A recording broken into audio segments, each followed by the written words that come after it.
Welcome to Crime, Corruption, and Cocktails, the true crime podcast where we look at cases of corruption and negligence and examine their historical and cultural implications. Today, I'm drinking a hard apple cider. What are you having, Jenny?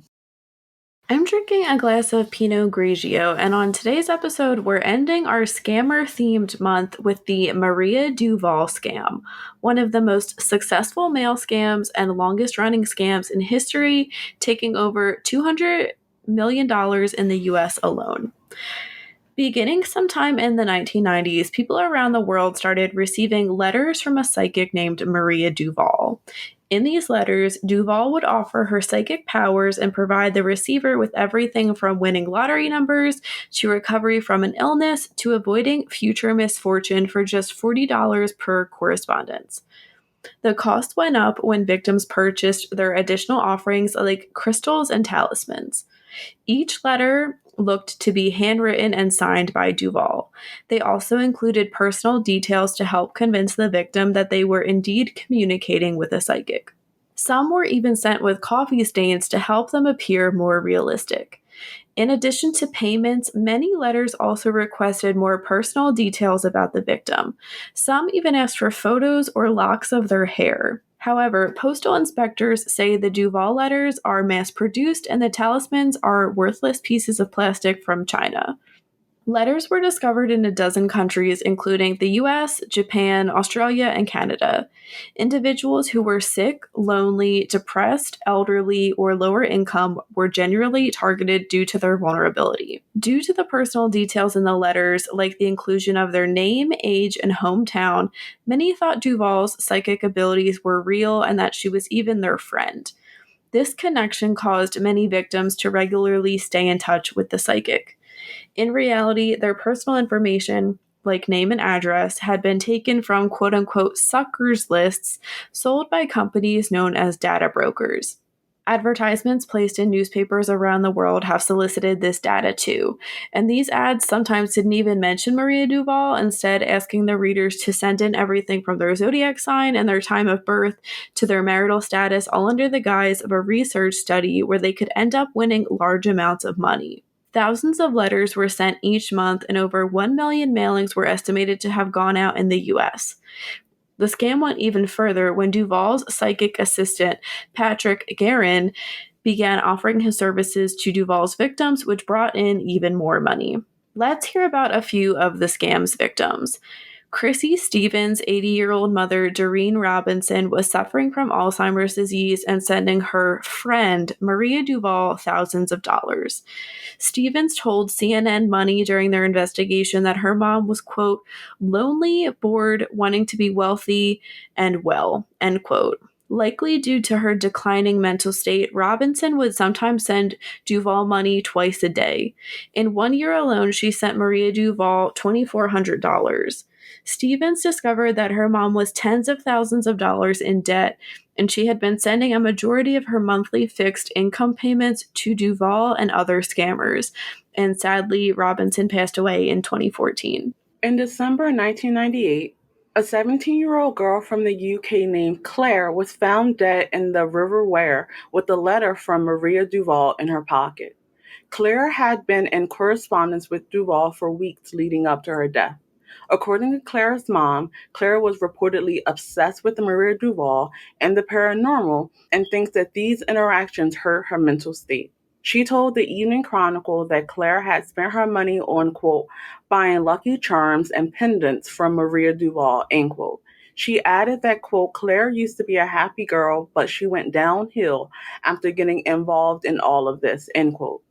At the time of CNN's Money's investigation into Maria Duval, there had been numerous complaints about the psychic on online consumer forums. Many shared that they were worse off financially than when Duval first contacted them. Some asked for help and shared that they felt like a quote unquote fool. One complaint made by an individual who said they were suffering from brain cancer said that Duval would send quote unquote panicky letters demanding $45 twice a month, ultimately costing the person around $1,500 in disability benefits. They went on to say, quote, she could never have enough. She is the biggest scam ever, end quote. In some instances, the Duval letters had taken a more magnificent tone, alluding to misfortune to those who ignored her. In 1997, one woman told the Scottish Daily Record and Sunday Mail newspaper that she was terrified of what would happen if she didn't send money. She said, quote, when I wrote to say I didn't have that kind of cash, the letters got even more frightening. I was so scared I couldn't eat or sleep, worrying whether I'd be hit by more bad luck. I was convinced I needed further heart surgery, and this time I might not survive. End quote. Law enforcement in several countries were on the hunt for Duval and the company in charge of the letters. At first, investigators concluded that Maria Duval was just a persona and stock photo used by scammers. Numerous Maria Duval trademarks that have reportedly been filed by Duval herself have been granted around the world since the initial French trademark in 1985. Even attorneys involved in the trademarks had not met Duval in person. In 2009, a Dutch firm claimed in a trademark dispute that Duval had granted the use of her name and allowed it to, quote, carry out her activities, end quote. No government agency in the world had ever been able to bring Duval in for questioning. No one had been able to track her down. In 2007, Duval signed a settlement agreement with the U.S. Post Service, but no one was able to tell CNN Money where the signature came from during their investigation. The International Consumer Protection and Enforcement Network called Duval a quote unquote probably fictitious character when it attempted to end her advertisement and mailings in 9 countries. Once the scam was halted in one country, it would quickly move to another. An investigation by the United States Department of Justice began in 2014, and they sought to stop Duval and Patrick Guerin. The investigation found that the Duval letters allegedly started from Infogeist Direct Marketing, a Canadian company. Infogeist flooded the United States with 56 million Maria Duval letters between 2006 and 2014 and has been investigated for other scams, including one about fraudulent weight loss products, and was likely an attempt to evade authorities who had tried to shut down the mailings before. Infogeist sent the letters all around North America before they landed in victims' mailboxes. In a response filed in court, Infogeist had acknowledged that it, quote, arranged to send, end quote, the letters but denied any wrongdoing. According to CNN Money, a Canadian company was hired by Infogeist to print Duval's letters, which were addressed to thousands of mainly elderly Americans whose names had been brought from data brokers. The letters were then shipped by truck across the Canadian border by the same company to Albany, New York, where they were mailed out in batches of as many as 50,000 at a time. Recipients' responses were sent to Destiny Research Center in Hong Kong at one of its US or Canadian addresses. However, these addresses were just commercial mailboxes that had been opened by Destiny Research Center. The responses were then bundled and sent to another company, Data Marketing Group, in Long Island, New York. Data Marketing Group, which settled the charges and denied any wrongdoing, was allegedly in charge of processing payments and directing another company to send out the talismans.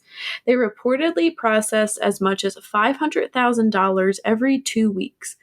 Victims were then added to a comprehensive database, and new letters asking for additional payments were sent, essentially starting the cycle once again. The investigation concluded later that year, and in 2016, the mail fraud scheme was permanently shut down in the US. Though there was success with stopping the letters within the US, they were not able to find out who was the head of the scam's global operations. The journalists spoke to dozens of people along the way and ran into many dead ends. They luckily ended up with a list of what they believed was every person associated with the Duval letters over the years. At some point, an anonymous former employee of Astroforce, a European company that had been linked to Maria Duval, reached out and told them to look into European businessmen Jacques-Michel Meland and Jean-Claude Rio. This former employee claimed that Rio was in charge of Astroforce and Infogest, and that Meland hired Duval to be part of a mailing campaign in the early 90s along with two other psychics. Other public documents, including Mellon's name as the contact for the Maria Duval website, supported the employee's claims that these were the men behind the con. He continued by saying he didn't know how Duval had been compensated and that he had never met with her. More employees followed suit and came forward saying that Rio was head of the company that distributed the Duval letters. A Dutch journalist heard that the CNN investigation was going on and shared that in 2007, Meland was Duval's quote unquote personal secretary and that Meland acknowledged his involvement with the Duval operations. When the team from CNN tried to contact Meland, they were told he had died in a motorbike accident. However, they were not able to find an official record of his death. They did manage to get in touch with Rayo via email. He then told them that he once owned Infogest and a number of other companies that were grouped into Rayo Holding. In 1996, he claimed that he began selling the business but remained a shareholder. This would have been the same time the Duval letters were being sent worldwide. Though he shared this information, he would not say who he sold the business to. He also vehemently denied any involvement with the Duval letters and contradicted evidence they had found linking him to Astroforce. Though they were unable to determine who was currently at the head of the scam, they found other companies working with psychics as part of possible scams. The team then set their sights on finding Maria Duval herself. She was alleged to be living in a tiny French town of Calais. They were able to get in touch with the mayor of the town, Francois Barry, who had worked for Duval for 10 years and backed up findings they had found online. Barry also shared that Duval still resided in Calais. Her health was declining, she's extremely private, and she no longer provided psychic consultations. Through Barry, they discovered that they were searching for Duval using the wrong last name and that they were actually looking for Maria Gamba, Duval's true identity. This led to a plethora of new information coming out, including business filings that showed Maria Gamba herself had been the sole shareholder of Astroforce. Upon the liquidation of the company in 2008, Gamba received $200,000. The filings also confirmed that she was 78 at the time of the investigation, was born in Milan, Italy, and was now a French citizen. In Calais, the journalist discovered newspapers featuring stories of Gamba having aided in finding missing people using her psychic abilities. Gamba gained some fame and even appeared on the cover of Vogue Paris. She had also claimed that she had found actress Brigitte Bardot's missing dog, which was confirmed to be untrue. Locals tended to know of Gamba, but many claimed they didn't have any personal interactions with her. They made it to Gamba's home and was told that she was away for the week, so they left a note in her mailbox. Doing more digging, they were also able to speak with Gamba's sister, who quote unquote seemed shocked when she was told that the US government had filed a lawsuit against Duval. She was able to provide them with an important piece of information. Gamba had sold the rights to her name to a Swiss company many years ago, and that her sister didn't have anything to do with what happened afterwards. She also repeated what others had told us, saying Gamba's health had been declining. While in France, they also got in contact with Duval's son, Antoine Perfoy. Perfoy said that for many years, his mother lived a normal life, first as an owner of an industrial cleaning business specializing in pools and saunas, and then as the proprietor of several clothing stores. It was in these stores that she first gave astrological consultations to friends. He explained that her psychic name was not an alias that as many had suspected, and that Duval was the name she took from her second marriage. He said that there was no question that his mother is a real psychic and that she started out intent on helping others. But this all ended when she sold the rights to her name to Swiss businessmen over 2 decades ago. He shared that at first the business sold astrology charts, but as the men behind the operation got greedier, the business model changed and the mass mailings in her name began. He claimed his mother was very upset about the letters, but there was nothing she could do. When they asked why she had defended the letters in the past, he said she had signed contracts preventing her from criticizing the business in any way. Antoine claimed these contracts also required her to make media appearances around the world. He went on to say there would be legal and financial consequences if she tried to break the contract and that the contracts barred her from using the Maria Duval name for her personal work. As a result, he said the royalties and payments she received were her sole income. He acknowledged that she received a lot of money at first, though he wouldn't say how much and may not even know himself, but that as the rights to her name passed through so many hands, the payments slowed. These days, he doesn't think she receives any royalties. He said that she is very sad about what has happened and that he hates seeing the way his mother's name has been used. He told the team, quote, "It's terrible, but differentiate the name from the person," end quote. Antoine was certain that the businessman behind the scheme had made far more money than his mother. However, he was so worried he could get his mother into trouble, he refused to name the scheme's ringleaders. The business has changed hands so many times that he said at this point his mother's name has become, quote, "a runaway train that will continue on in infamy," end quote. All of CNN Money's findings were published in 2018. That same year, Gamba's home in Calais was searched by French police and American investigators. A U.S. Postal Inspection Service investigation got underway that year, and two Canadian citizens, Maria Thanos and Philip Lett, pleaded guilty in June of 2019 to conspiracy to commit mail fraud. In December 2020, their alleged associate Patrice Runner was extradited from Spain on similar charges. Investigators have concluded that the number of people scammed cannot be determined, but that 1.4 million individuals in the US alone have been affected. This was 60 times more victims than Bernie Madoff's infamous Ponzi scheme. And I wanted to say, I don't know for sure if this scam is still going on. There's a lot of, I guess, uncertain information in this story, but I thought it was really fascinating and I wanted to bring it up. So, Del, what are your thoughts on the Maria Duval scam? I think that, like many things in the psychic space, of course, it was a scam associated with it.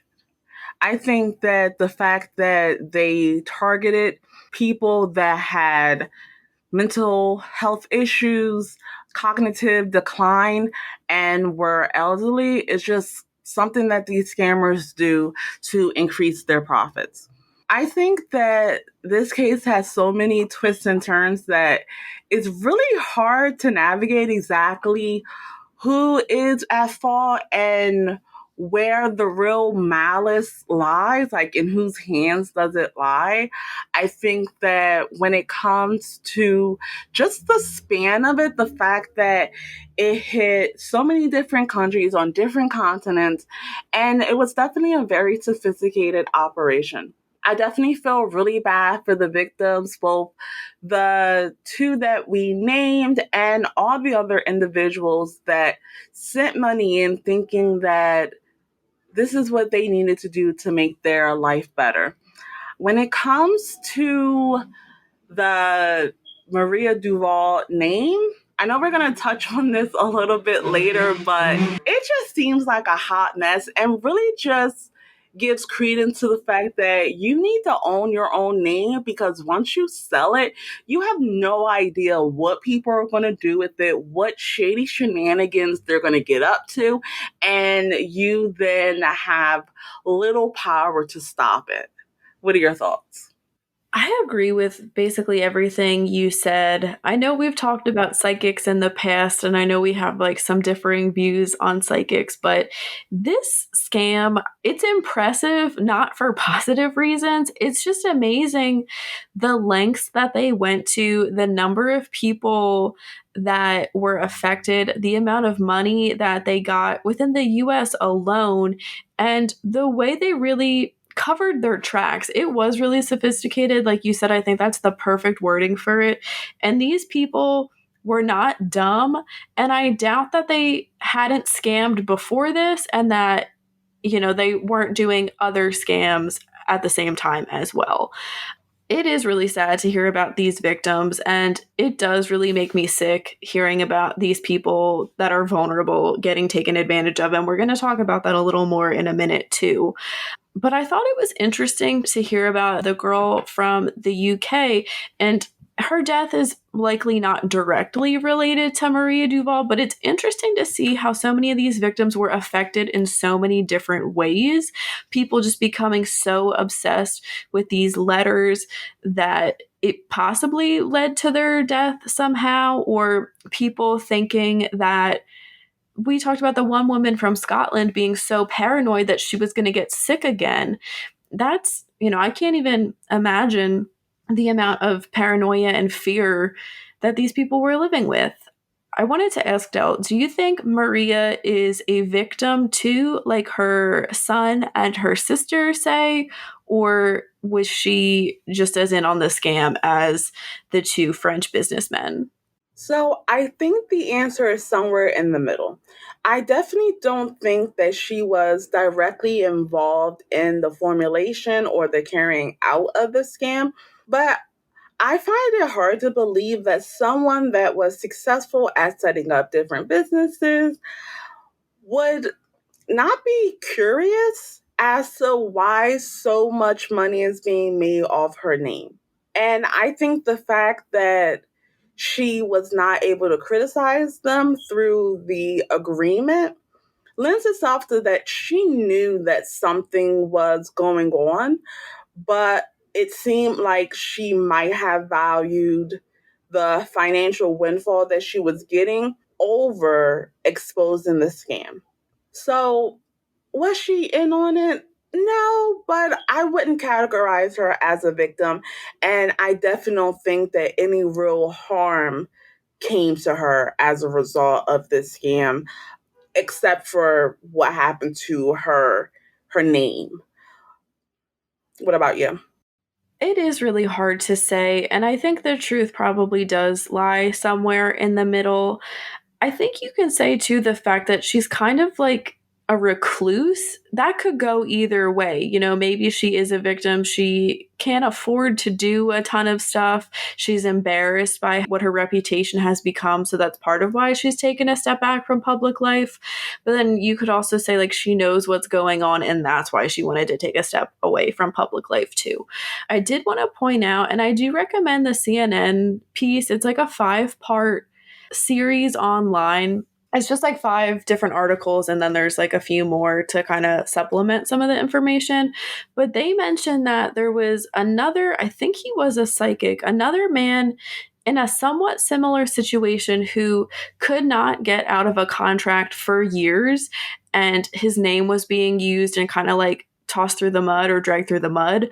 But he was eventually able to get out of it. It took a lot, but he was able to get out of his contract. So they kind of bring that up to question the story a little bit.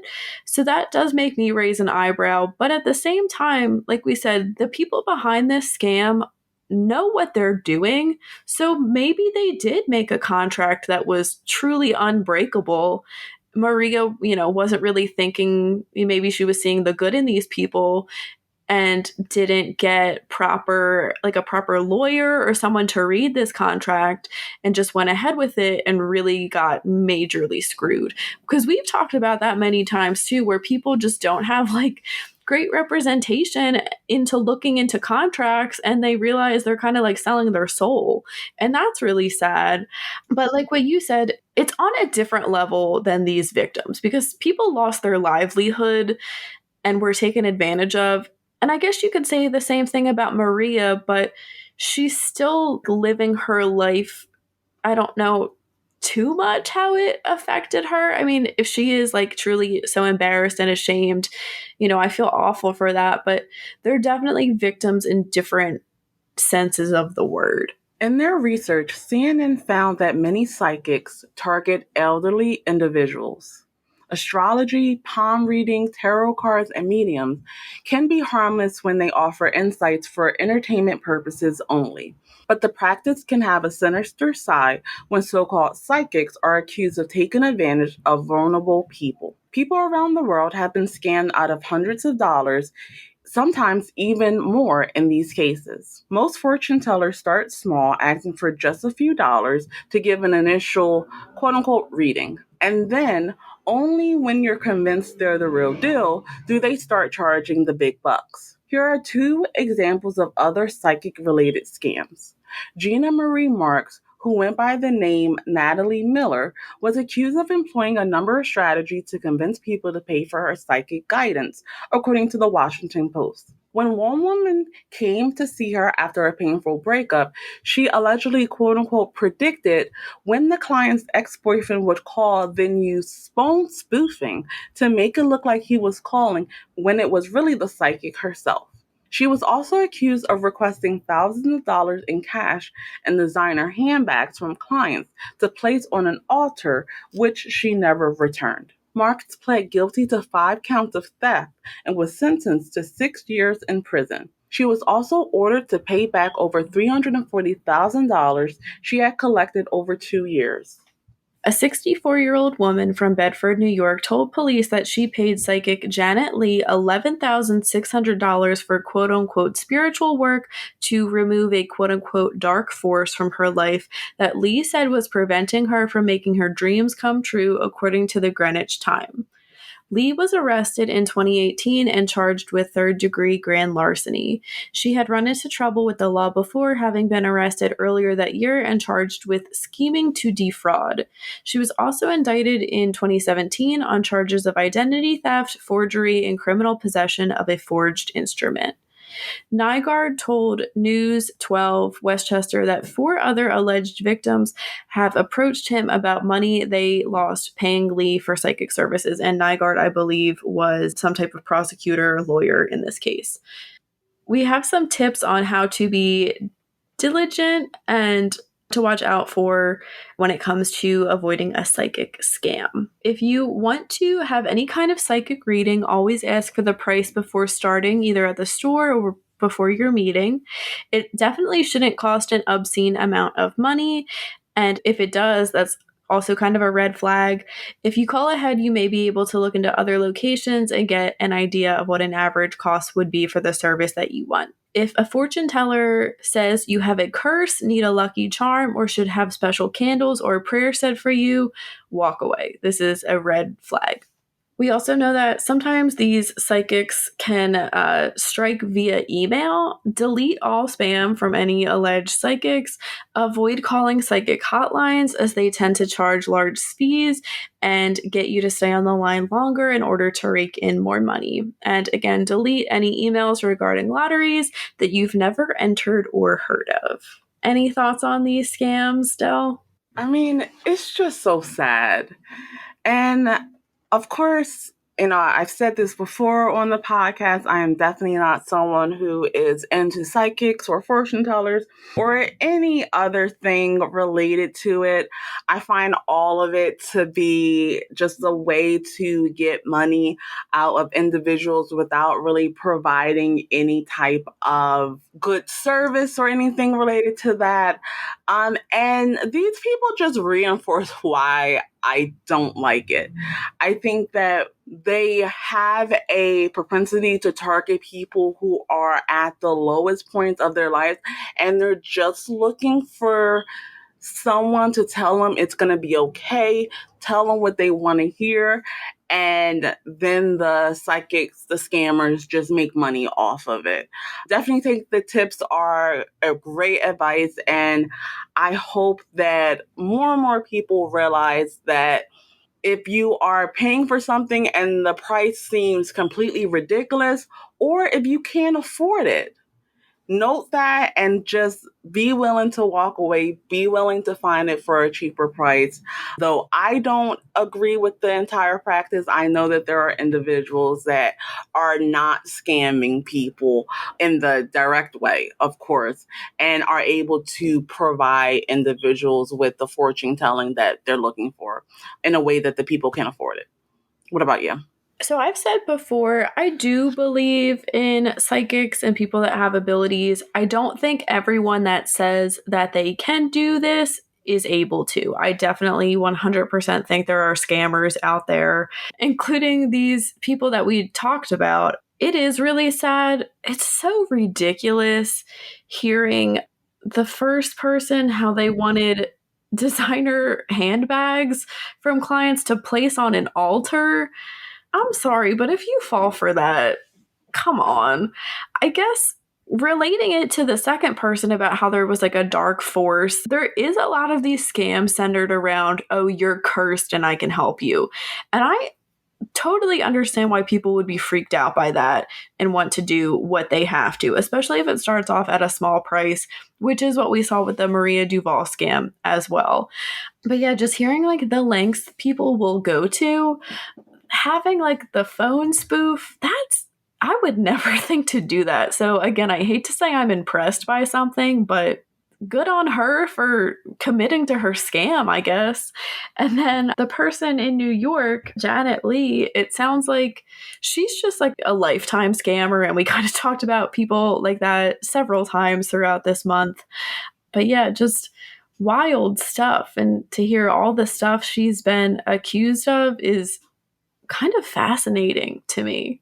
Yeah, I definitely agree. There is something fascinating and interesting about the creativity some scammers, right? And just, I guess, criminals in general, but there's something about scammers where you think if you use this creativity and this intelligence that you clearly have for a positive reason, you could be getting so much praise and kind of like adulation, but you use it for scamming and then you wind up in jail and with a negative reputation.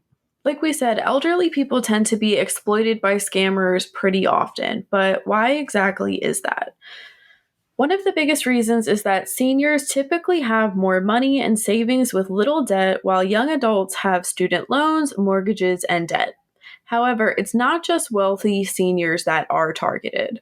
Seniors also tend to be more trusting as they grew up in a time where you took someone for their word. One obvious factor is that older adults are not as tech savvy and can be more trusting of the internet. When someone emails them pretending to be their bank, a senior is more likely to open that email and click on a suspicious link. If a message pops up on their computer saying a virus has been detected, a senior citizen is more likely to call the number that appears, leading to scammers getting their personal information. Another reason is that seniors value their independence. Due to worries about memory loss and being judged for falling for a scam, seniors are less likely to report that they are a victim of a scam. Specific scams that target seniors include healthcare, Medicare, health insurance fraud, counterfeit prescription drug fraud, funeral and cemetery scams, romance scams, and the grandparent scam, where a scammer calls someone pretending to be their grandchild and asks for money to help with a financial problem. Financial scams are devastating to many older adults and can leave them in a very vulnerable position with little time to recoup their losses. In addition to seniors, scammers, quote unquote, score best with people who are emotionally vulnerable, those experiencing personal or professional problems who need help and guidance. Almost anyone who's down on their luck, a little desperate or greedy, or who wants to improve their lot can become a victim. Women make up more than 60% of financial exploitation victims, according to Swartzer and Associates law firm. Nearly one half of elderly victims are at least 80 years old. Race is also a factor, with African Americans being victims of scams more than other groups. It is important to educate groups about current scams. Talk to them about not giving their personal information out to strangers. Reassure your elderly loved ones that you will not judge them if they fall victims to a scam. Make sure your elderly loved ones know that they can come to you with a problem without judgment, and let them feel free to come to you if there is an issue. Any thoughts on any of this, Del? Yeah, I just think it's really important to, like we said, not judge and understand that scammers know who to target. It's just like any other crime where people pick their victims based on who they think they are more likely to hurt and get away with it. And financial scams are no different. And it's really sad that the elderly are targeted in this way. And I hope that the regulations around it become stronger, the laws become harsher, and that individuals are getting educated more on how to avoid them and recoup any losses that they do have from the scam. Yeah, I totally agree. I thought it was surprising for me personally, because I wouldn't have thought about the loss of independence being a factor, but it definitely makes sense. And you shouldn't, like we said, judge the loved one, as frustrating and scary as it may be. That's like the last thing they need. I'm sure they're already embarrassed enough when it comes to these scams. And it is important to educate like yourself and other people in your life, because we've said this many times, scams are always changing. And like we just said earlier too, people are very creative when it comes to their scamming and keeping the scam going while also protecting their identity. That wraps up this week's case. Thank you for listening. Let us know in the comments what you think about the Maria Duval scam. You can read more about this case and how to support us in the links below. We will be back next week with a brand new episode focused on the acid bath murder. As always, stay safe.